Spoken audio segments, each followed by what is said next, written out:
मिसार बनाए जा रहे हैं। मुसलमान लाख में बहुत कम 100% में और 10% लगते हैं और 90% सब उसी में बस आतंकवादी बनते चले जाते हैं।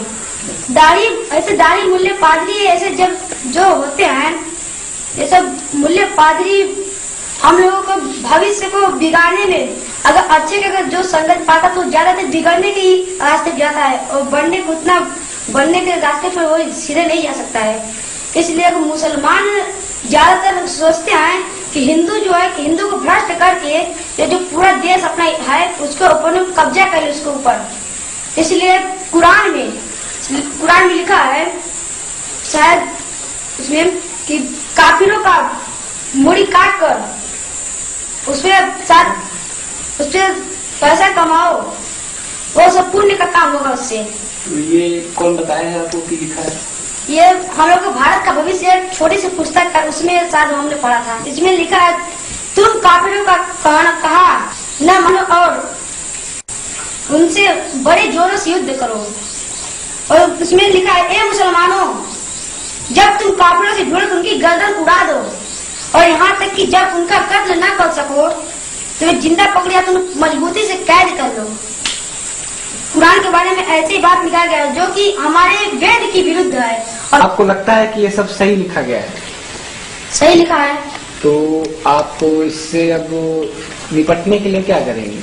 हम इससे निपटने के लिए आर्मी दल की एक बड़ी सेना बनाएंगे जिससे काफिरों और मुस्लिमों आतंकवादियों जितने भी हैं उस आतंकवादियों को हम जड़े सुड़ाने का उनका नाक चने चबाने के लिए हम काम करेंगे। अच्छा करता है। आप भी ये किताब पढ़े हैं आतंकवाद और भारत का भविष्य? आपका कोई मुसलमान दोस्त है?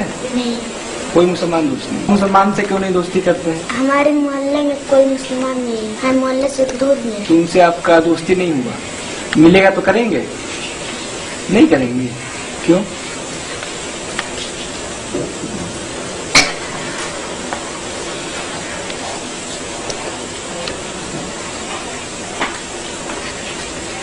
आपको कोई मुसलमान मिलेगा तो उससे दोस्ती क्यों नहीं करेंगे?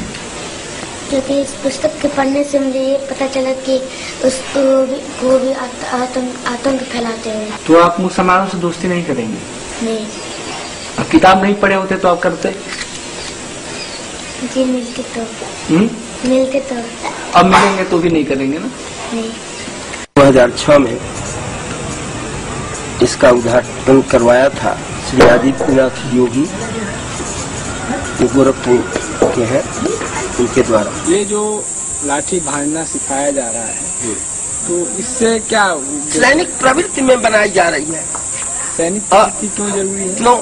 समाज में रहने के लिए जीवन सबसे बड़ा संघर्ष आप जानते हैं, जीवन का संघर्ष भी सबसे बड़ा संघर्ष है, वो भी आध्यात्मिक संघर्ष सबसे बड़ा संघर्ष। तो आध्यात्मिक संघर्ष में लाठी की क्या जरूरत है? इसके लिए पुरुष होंगे, बलिष्ठ होंगे, आत्मबल बढ़ेगा, तब बढ़ेगा अपनों को।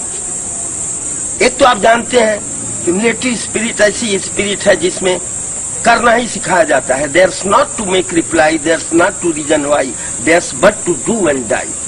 तो कोई भी उस पर आपत्ति नहीं करता। सैनिक जो है, जो आदेश हुआ उसका पालन करता है, चाहे महान विपत्ति का कारण भी बने।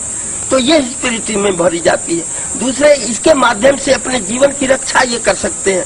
इसके माध्यम से इनमें आत्मबल बढ़ेगा और शत्रुओं को भी भयभीत ये करेंगे, अपनी रक्षा भी करेंगे।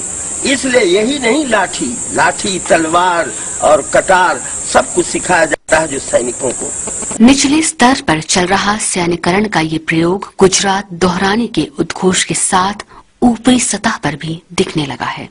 इसने जहां एक और मुसलमानों और पिछड़ों के मजबूत राजनीतिक समीकरण को तोड़कर पिछड़ों में उग्र हिंदुत्व के लिए आकर्षण पैदा किया है, तो वहीं मुसलमानों के एक हिस्से को सांप्रदायिक राजनीति के लिए प्रेरित किया है। में क्या अच्छा लगता है आपको? योगी जी का जो हिंदुत्व का नारा है, जो राष्ट्र की एकता का नारा है, वही हमको अच्छा लगता है। इसीलिए हम उनके साथ जुड़े। लेकिन इनके ऊपर तो तमाम तरह के आरोप लगते हैं। इनके तरफ जो आरोप लगते हैं वो राजनीतिक ढांचे के अंतर्गत लगाए जाते हैं और तमाम पार्टियां रोटियां सेकी जाती हैं, वो अफवाहें हैं, इसका मतलब कोई माने नहीं। योगी जी राजनीतिक आदमी नहीं है। राजनीतिक आदमी तो अलग है, लेकिन तो हिंदुस्तान में जन्म हुआ है, भारत माँ के लाल है, तो भारत माँ के लाल को जो सताएगा तो हम लोग भारत माँ के लालों का दूध कमजोर नहीं है, ये हम लोग किसी से पीछे। मुझे हिंदू का जो समाज है वो बहुत अच्छा लगता है।